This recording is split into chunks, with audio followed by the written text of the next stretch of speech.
Hype. We all as an audience love hype.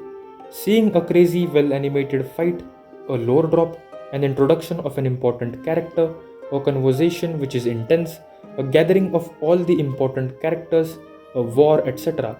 All these moments are hype in their own way. But each and every moment has a build up to it. This build up may be subtle or straight on your face, but build up is necessary. One Piece, if you, yes, you, have watched my first video, by the way, thanks for watching, you would know how much I love One Piece. One Piece is some of the most hype moments I have ever witnessed in fiction. But have you ever wondered why is it so hype, or how did you end up crying over a damn boat? If you did wonder, then join me on this voyage where we will unravel One Piece and the art of building hype moments.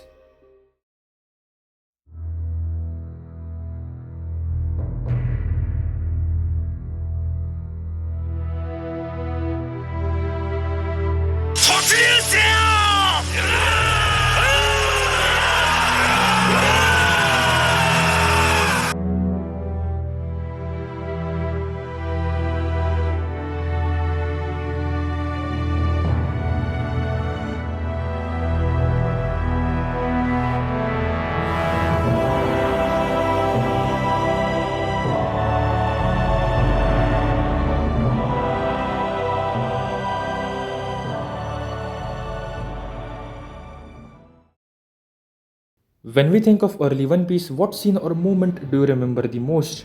I know what you are thinking. Either the Help Me scene or the Walk to Arlong Park. Now, these two scenes define the East Blue Saga or are the highlights. Not saying anything else was not good, but these two scenes are just peak One Piece. And why is it? Build up. All the other great moments in East Blue don't have near as much build up as these two scenes. Nami's story is planned from the beginning. We know she hates pirates since her first introduction. That's why she is so adamant about not joining Luffy's crew. We know she wants to buy a village from some certain pirates, but that still isn't enough information to give us context. However, as we move through arcs, it feels like Nami is becoming a part of the group. She was so adamant about not joining. But then we get her betrayal, which leads us to Arlong Park. Now, yes, this betrayal may feel like it came out of nowhere, but there are subtle hints given to us. And it also showcases that Nami had taken a liking to Luffy and co, and that's why she was losing sight of her goal for just some time. Then of course when we get to her backstory, we understand why was she acting like this, what are her goals, and what has she been through. This combined with all the time we spent with her before her betrayal helps us to get attached to her character emotionally. And once we enter Arlong Park, Nami's character is broken apart. She has to betray her only friends. She gets betrayed by Arlong, and then the villagers she loves so much go to fight the Arlong's pirate, basically going to die. At this point, everything Nami had tirelessly worked for, enduring all the pain since her childhood, was falling apart. She had hit rock bottom. I can't express the different emotions I was feeling while reading or watching this part. I was feeling Nami's anger, her sadness, and the hopelessness of her situation. And just when everything seemed dark and hopeless, the Help Me scene took place. It was not just Nami asking Luffy for help, it was also Nami finally sharing her burden with someone else, depending on someone for the first time after a while, not doing everything on her own and trusting someone. This scene is not only special to me but to so many other One Piece fans. For many, this was when they started to fall in love with One Piece. This scene and everything leading up to it was the perfect build-up for the Walk to Arlong Park scene, or the scene where Luffy punches Arlong Park's entrance. And the build-up to both these scenes is why they are so hype. I think I've explained why build-up is so important, and now I would like to talk about the Luffy versus Usopp scene and the build-up leading up to it. So yeah, let's move on to the next chapter of our voyage. The conflict between Luffy and Usopp is one of my most favorite moments in One Piece. The first time I read this scene in the manga or watched it in the anime, I was in awe with the writing. The intensity and atmosphere created by Oda Sensei was out of this world. It made me feel emotional, uncomfortable, angry, sad, you name the feeling, I was feeling it all. The best thing about this whole argument though is both Luffy and Usopp were at fault. Luffy could have handled the situation better and Usopp could have stayed more calm and respected his captain's decision. But that's the brilliance of this scene. In arguments, both parties lose their cool and don't think straight. And then once you cool down, you realize and regret what you just said. Now, from the moment Usopp joined the Straw Hats, his relationship with Luffy is portrayed more as best friends, rather than the captain crew dynamic. While the other Straw Hats also share a deep friendship with Luffy, they also maintain a level of respect as they acknowledge him as their captain. This is particularly evident with Zoro, as Luffy's decision is always the final decision for him. One more thing to add here is Usopp's relationship with the Merry. Since East Blue, it is established Usopp was more attached to the Merry than the rest of the Straw Hats, as she was gifted to him by his dear friend Kaya. And this is just something I think it is not implied anywhere, but just in my opinion, as Usopp wasn't the best at fighting, he thought his job on the crew was to keep the Merry safe. And Merry taking constant damage is clearly bothering Usopp. The fact that he is not strong enough to protect the Merry or the fact that he is not skilled enough to fight besides any of the Straw Hats have always been his insecurities. And these insecurities have just been building up inside him since I guess Skypiea, Long Ring, Long La, Long Ring, Long Ring, Long Land. And then the breaking point is in Water 7 when he loses the money needed to repair the Merry. Now, we as the audience and the Straw Hats, except for Usopp, knew that the Merry cannot be repaired anymore. But the way Luffy conveyed this to Usopp was the problem. Luffy said, I have decided to switch ships.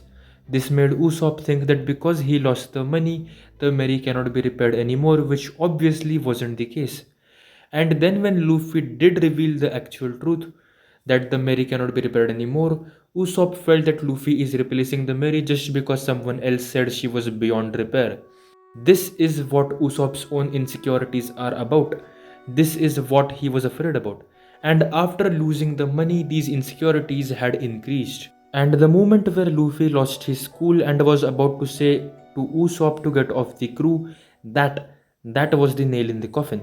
This is where Usopp felt if he becomes useless to Luffy, Luffy will replace him too. And I know deep down Usopp didn't believe in this, but the situation caused him to think that. Also, I truly think Luffy's decision of replacing the Merry was the correct one. As a captain, it's Luffy's responsibility to keep his crew safe. But the way Luffy conveyed his decision to Usopp was a bit wrong.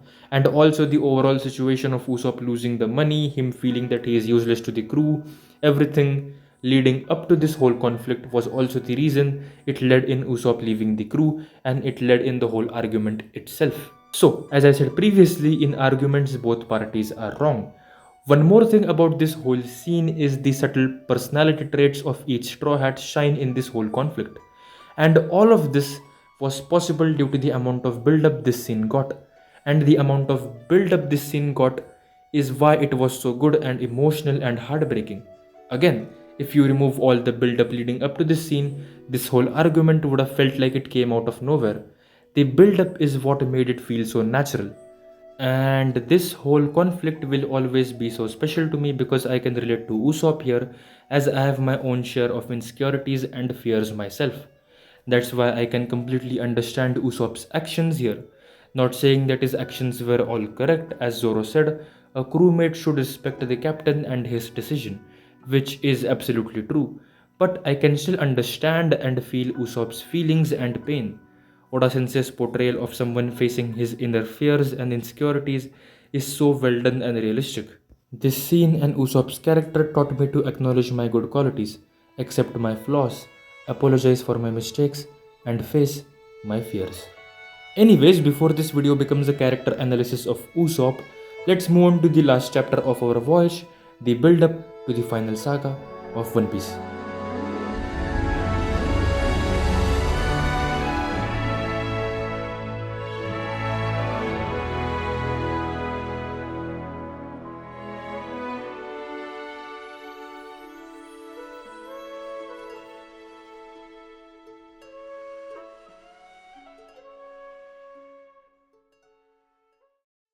After 27 years of serialization, the One Piece manga has just finished the first arc of its final saga.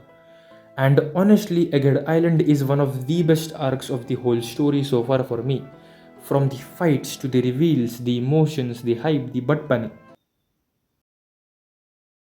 Moving on, the amount of stuff that happened in this single arc is insane.